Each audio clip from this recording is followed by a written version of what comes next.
Hi everyone, welcome back to my channel. This is a 15-part video series showing you how to create J4M House. Let's get started. So to start, let's open a new architecture template.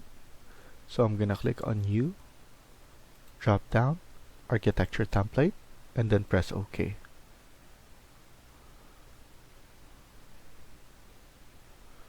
And then once we have this, we need to click on Save and save it to the location that we want to.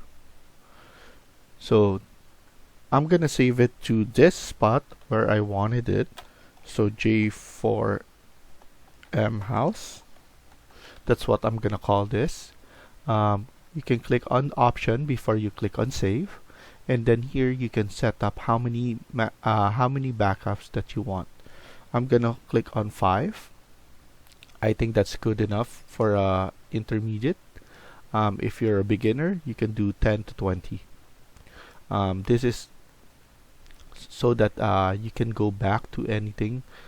For example, if you have a problem with the project and you want to go back, you can instantly go back to that point. So now I'm gonna press OK, click on Save, and then if we check our units, so you can type in UN. You can see that I'm using millimeters. We're in the metric template. If you want inches, you need to go and open up a imperial template. So once we're done with this, we're going to start off by adding grid lines. So it's under architecture, and as you can see on the right side, this is the icon that you need to click. You can also type in GR, that's for keyboard shortcut.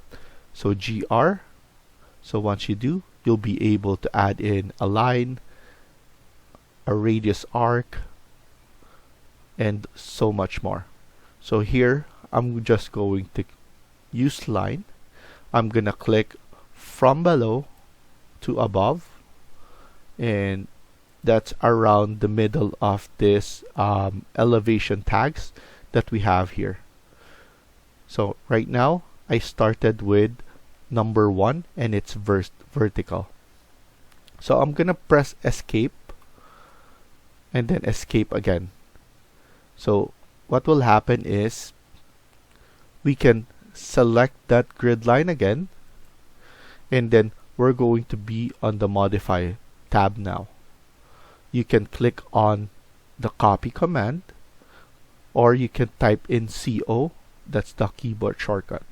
So CO, and then once you do, the most important thing is to click multiple so that you don't need to keep on clicking copy again. So here, I'm just gonna check multiple. I'm going to grab the grid line, and then I'm gonna place it on the right side of my screen. So meaning that if I put it on my right side, it will keep on adding on the right side only. So of course, if you put it on the left side, it will add on the left side. So now I'm gonna type in 3185. So it started creating grid line number 2, and then again 3650. So we added that grid line again. So I'm gonna press escape and then escape again. So now we're going to add the horizontal grid line. So I'm gonna type in GR, and I'm going to click on the right side to the left side. But if you notice, if I'm gonna press escape and then escape again, zoom in, it will start number 4, which I don't want, because I want my horizontal grid line to be letters. So I'm gonna change that to a capital A. So now it's capital A. Once we create grid lines, it will start the sequence of letters. So that's a smart thing about Revit, that it recognizes what you did, and it will basically do the sequence. So now I'm gonna press escape. Again, I'm going to select that and then type in CO. Multiples is already checked because from the default we check multiple and it will recognize it again, and basically every time you copy now, just double check, but I'm sure that it will stick with multiple checked. So now I'm gonna grab it and then I'm gonna pull it downwards from my screen. I'm gonna type in 5624. Next will be 2790. Next will be, you want to make sure that it's 90. 2490. And lastly, we have 2950. So now that we have all our grid line, we can zoom out and press escape multiple times. What I notice is that this area, or this grid line, the horizontal, is too much. We put too much. So what we'll do is we're going to center this first. So I'm going to select everything and then just grab it. So basically, every time you have your model, it always needs to be at the center of the elevation tags in order for you to choose the elevation and in order for that to be shown on that elevation. So for example, if you have your model right here, you just need to move this elevation tag. It's easy. You'll be able to move it like so. So I'm gonna undo that. And then here, now that it's in the center, I'm gonna click on one of the grid lines right here. And if you notice, there is a temporary dimension or the temporary dash line that is showing. This is the dimension, this is the dash line. So that dash line indicates that if we put one up, all of them will be pulled up because there are aligned on each other. So now I'm cleaning it up. I'm selecting that as well. I'm gonna pull it right here as well. So for example, if you want to show the grid bubble on this side as well, all you need to do is check the square bubbles right here to show bubble. The only thing that you need to do is you need to select them individually, and then once you have it, you will have it all the way.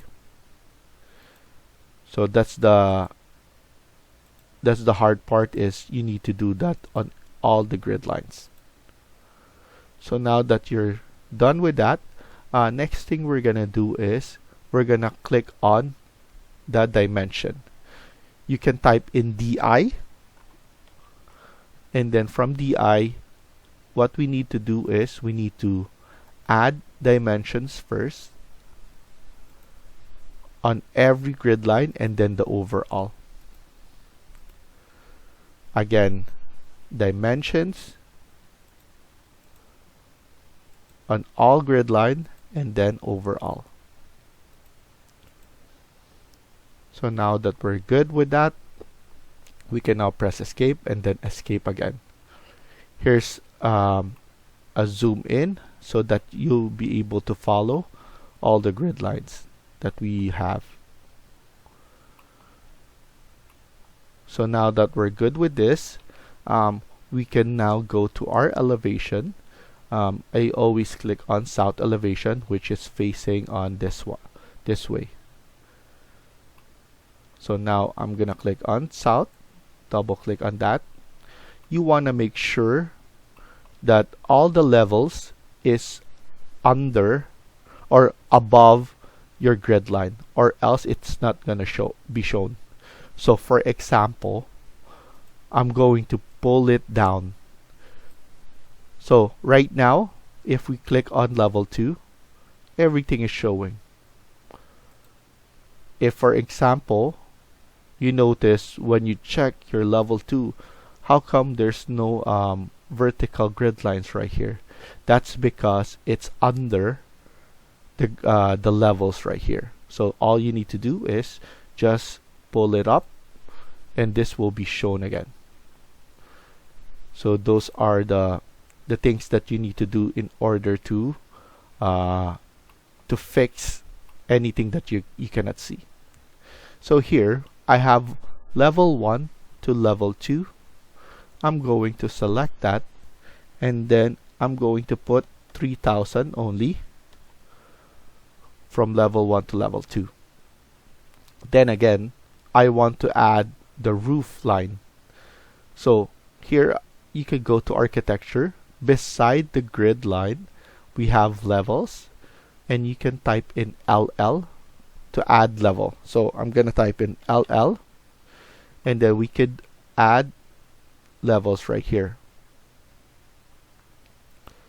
So another 3000, and then there we go.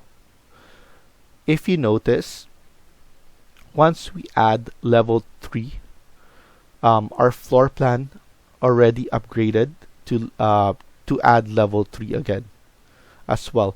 So that's good when you're adding just 1 or 2 levels.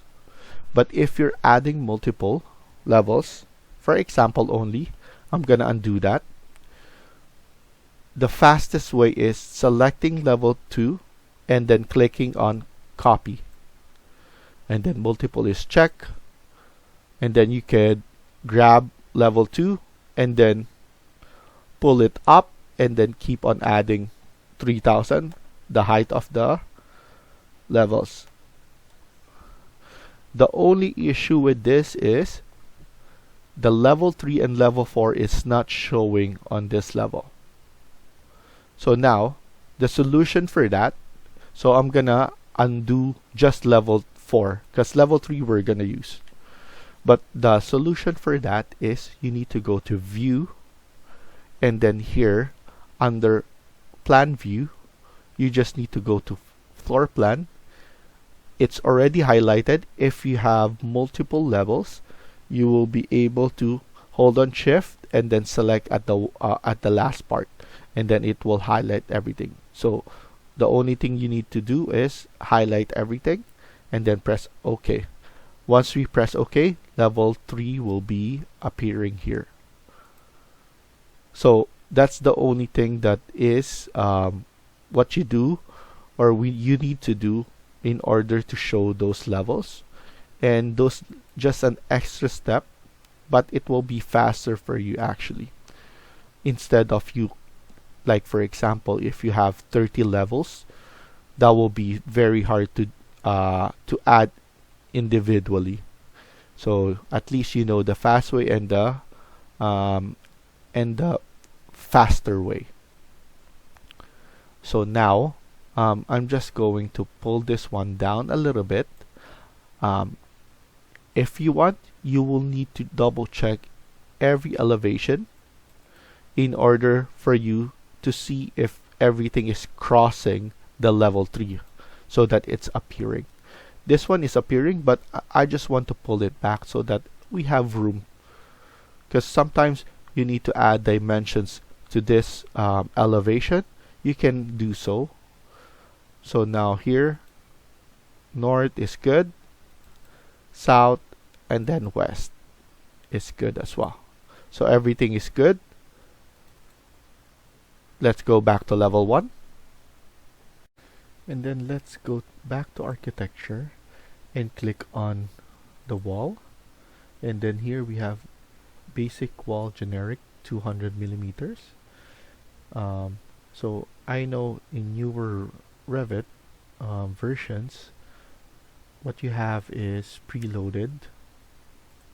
So what I mean preloaded is you have this exterior brick on CMU, you don't have any more of the generic wall. So now what you could do is you could select one of them. You can create your own by duplicating, and then here you could just type in exterior wall number 1, press OK, click on edit, and then now what you have is your exterior side and interior side. You can delete all of this and then all of this right here, but the one that you cannot delete is the layer above wrap and layer below wrap, and then in the middle as well, the structure. So those are the ones that you cannot delete, but as you can see, you can delete everything else. You can change the thickness right here. We can put 150, and then here let's change it up to something white, which I always choose gypsum wallboard. So I'm gonna choose that one, press OK, and then OK again. What you need to change here is base constraint is level 1, which is our base, and we want it to be above, or the top constraint to be up to level 2 only, not all the way to the top. So here, once you change this, click apply, it will change here as well. So you can change it right here or right here. Wall center line is the default. We're gonna maintain that. And then here you have chain already checked, so we're good by adding, going to A1, going to A3, going down to A or E3, going back here to E2, and then right here, if we zoom in, we can select here to our D2 and then D1, and then we're going to fix that later on.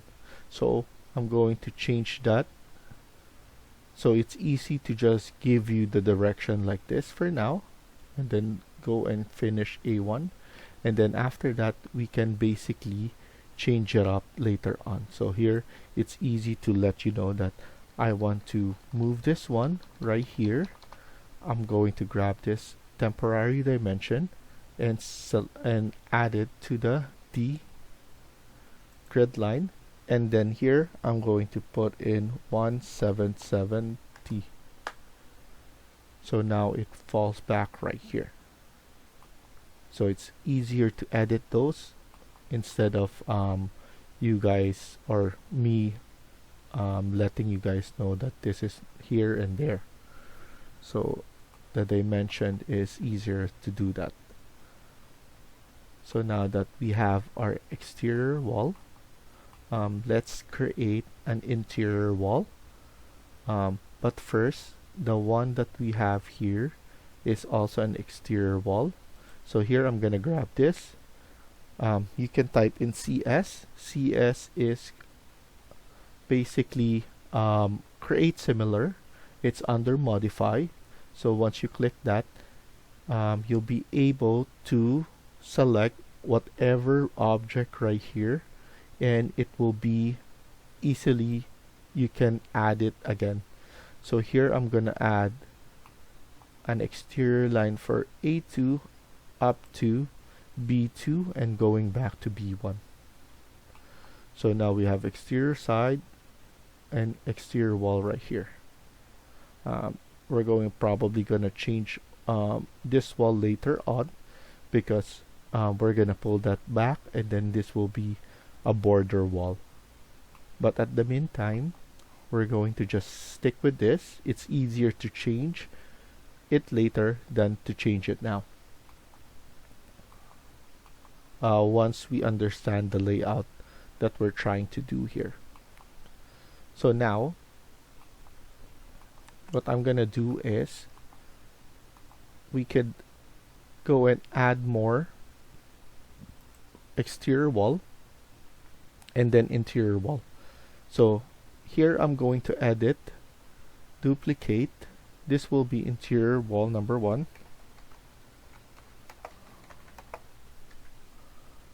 Press OK.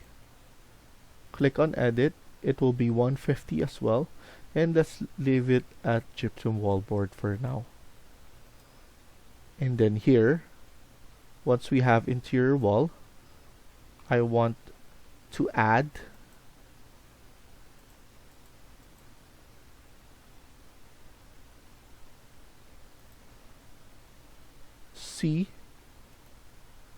C3, going to C2, and then going back to connecting to this wall.